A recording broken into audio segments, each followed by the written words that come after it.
A Japan Japan Japan Japan सबै जापानै Japan अहिले त ओहो के भएको गाह्रो छ एकदमै। मैले चाहिँ नि नेपालबाट 28 लेसन पढेर आएको, त्यही भएर अलिअलि होइन यो यत्रो भवनहरू बिल्डिङहरू अनि यहाँको टेक्नोलोजीहरू त्यसरी हेर्ने अनि सुन्नेमा मात्रै सीमित हुन्छ र यो भित्रको मेन दुःख पीडाहरू चाहिँ नि यहाँ आएपछि मात्रै थाहा हुन्छ, भोग्नेहरूलाई मात्र थाहा हुन्छ है। मेरो कोही पनि नभए पनि मलाई मतलब छैन, म पुरा एक्लै ह्यान्डल गर्न सक्छु होइन, पढाइ पनि गर्न सक्छु अनि काम पनि आफै गर्न सक्छु भन्ने मनस्थिति बनाएर आउनु होला।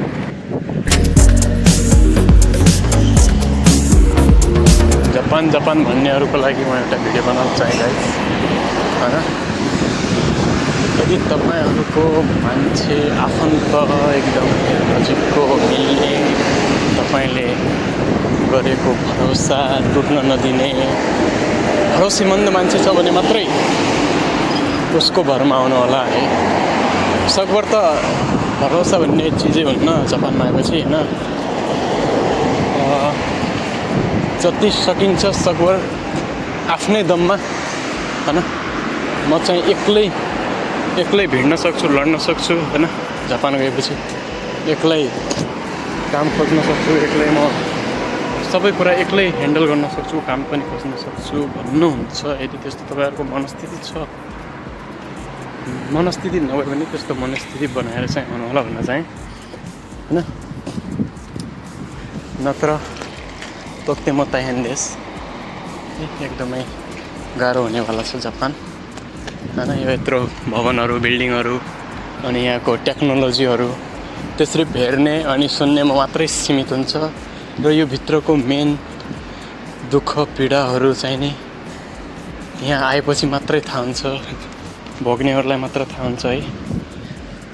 के भन्ने सही नसक्नु पीडा हुन्छ, गाह्रो छ एकदम। फेरि गाह्रो छ भन्दैमा जापानमा नआउनुहोस् होइन, आउँदै नआउनुहोस् भन्न चाहिँ मैले चाहेको होइन। आउनुहोस्, Japan is the very best future destination of the many more like foreigners student होइन, जो चाहिँ नि जापानमा आउन चाहनुहुन्छ। यदि म दुःख गर्न सक्छु, पीडा भोग्न सक्छु है भन्ने यदि मनस्थिति बनाएर आउनु, कि त्यस्तो मनस्थिति छैन भने पनि तपाईँले बनाएर आउनु होला। र अर्को कुरा मेन नेपालीको लागि भन्नुपर्दा यहाँ आएर दुःख के भएको छ भने चाहिँ त्यहाँबाट चाहिँ नि हामीलाई N5 पास गरेर पुगाइदिन्छ है। अनि हाम्रो भनाइ के हुन्छ भनेपछि नेपालमा त पढिन्न, यहाँ अहिले गर्मी छ है, नेपालमा त्यस्तै हो, यहाँ त पढ्दैनौँ, अब के भन्छन् जापानमै गएर पढौँला, वहाँ पनि 0 लेभलदेखि नै स्टार्ट गरिन्छ भन्ने सोच हुन्छ। त्यस्तो चाहिँ छैन रहेछ है। यहाँ आएर थाहा भयो। म पनि अप्रिलमा आएको, 2025को अप्रिलमा आएको छु, 1.5 महिना जति भयो होइन। त्यस्तो नरहेछ के, सोचे जस्तो नहुँदो रहेछ होइन, गाह्रो छ। के भन्छन् यहाँ चाहिँ नि तपाईँको नेपालबाट हामीले जो इक्जाम दिए हुन्छ नि त्यो N5 को इक्जाम अनुसार नै यहाँ क्लास छुट्याएर राख्दो रहेछ होइन। क्लास छुट्याएर राख्छ अनि त्यसपछि चाहिँ नि अब भन्छ कि ल यसले त N5 पास गरेर आएको छ है, N5 पास गरेको हुनाले चाहिँ नि यसलाई चाहिँ नि ऱ्यान्डमली राखिदिनुपर्छ होइन। जस्तै हामीलाई चाहिँ नि यहाँ सिधै 9 लेसनबाट 9 लेसनदेखि स्टार्ट हानेको थियो होइन, त्यस्तरी नै बिचमै हालिदिन्छ क्या, 8देखि 12 लेसनदेखि स्टार्ट हानिदिन्छ। अनि एक दिनमै 1देखि 1.5 लेसन, 1 लेसन सकाएर अर्को लेसन स्टार्ट हानिदिन्छ क्या। के सोध्छ भनेदेखि यो त नेपालबाट N5 पास रहेछ अनि यसलाई चाहिँ नि अब त्यही रिपिटेसन त होला नि होइन भन्ने सोध्छ। त्यस्तो हुन्छ अनि मान्छेहरू फेरि नेपालबाट आउँछन्, वहीँ गएर पढ्ला भन्ने हुन्छ। त्यो गाह्रो छ गाइस होइन। काम पाउनु पनि मुस्किल छ, काम नपाउने होइन, अलि भाषा भयो भने चाहिँ नि काम भेटिन्छ है। मैले पनि आफै काम खोजेको है।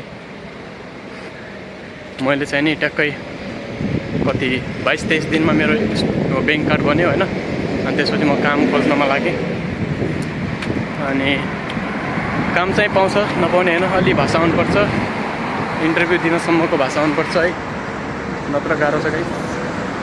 जापान त्यति गाह्रो पनि छैन, तर अठोट एकदम मनोबल दोहोरो पारेर आउनुपर्छ। म चाहिँ वहाँ गएपछि एक्लै भिड्न सक्छु होइन, मेरो कोही पनि नभए पनि मलाई मतलब छैन, म पुरो एक्लै ह्यान्डल गर्न सक्छु होइन, पढाइ पनि गर्न सक्छु अनि काम पनि आफै गर्न सक्छु भन्ने मनस्थिति बनाएर आउनु होला। नत्र त्यसले काम खोजिदेला, साथी छ होइन, साथीहरूले काम खोजिदेला नि भनेर चाहिँ त्यस्तो सोच गरेर चाहिँ नआउनु होला भन्छु म चाहिँ नि होइन। यस्तै छ हेर्नमा त जापान एकदम सुन्दर cleanest city in the world भनेर, one of the cleanest city in the world भनेर चिनिन्छ होइन, एकदम सफा सुग्घर भनेर। अनि यो चाहिँ सबै देख्नमा मात्रै सुन्दर हो है, अनि यो भित्रको मेन पीडाहरू सबै एकदमै सोचि नसक्नु छ, टन्नै दुःख हुन्छ। त्यो दुःखलाई चाहिँ नि म त्यो दुःखको आँकडा चाहिँ पार गर्न सक्छु है भनेर आउनु होला। जापान जापान जापान जापान सबै जापानै जापान। अहिले त ओहो के भएको गाह्रो छ एकदमै। मैले चाहिँ नि नेपालबाट 28 लेसन पढेर आएको, त्यही भएर अलिअलि भए पनि मलाई भाषा चाहिँ आउँछ, केही नभने पनि 100मा 25% जति आउँछ होइन, 25% आउँछ, त्यतिले पनि मलाई पुग्यो है। पुरै त पुगेको छैन, काम खोज्नुसम्मको चाहिँ नि पुगेको, अझै बाँकी नै छ भन्नुपर्छ।